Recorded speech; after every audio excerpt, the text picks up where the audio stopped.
Lorsque tu es là et que tu aimes Jésus, tu es chrétien et que tu pêches, tu as seulement péché. Et l'iniquité, c'est quand tu as péché, tu as commis le même péché. Et encore, et encore, et encore, et encore.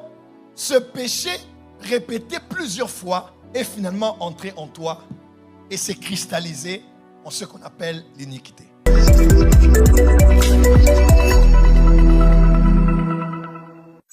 Psaume 119, verset 133. Affermis mes pas dans ta parole et ne laisse aucune iniquité dominer sur moi. Le péché ne domine pas sur toi, mais ce qui domine sur toi, ce qui devient une domination, une autorité, une force qui a sur toi, c'est ce qu'on appelle l'iniquité. Vous voyez quelqu'un, il est obsédé.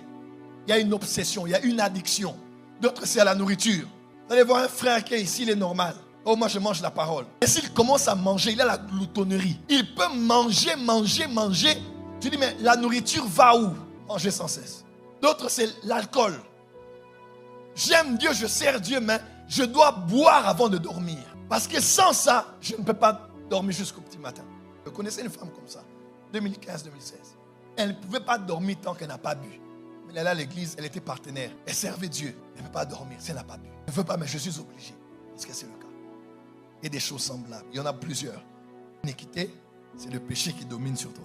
L'iniquité, c'est un péché accumulé qui monte au ciel et qui est remarqué dans le monde spirituel. C'est un péché commis et accumulé qui est visible dans le monde des esprits, qui est remarqué dans le monde spirituel, qui est notifié par les esprits, qui monte jusqu'au ciel. Je vais lire quelques versets. Apocalypse 18, verset 5.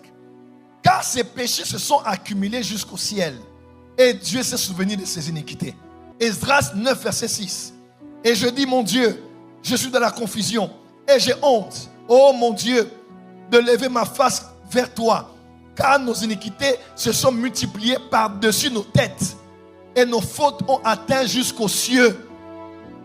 Quand l'iniquité est là, jusqu'au trône de Dieu, ce péché est remarqué.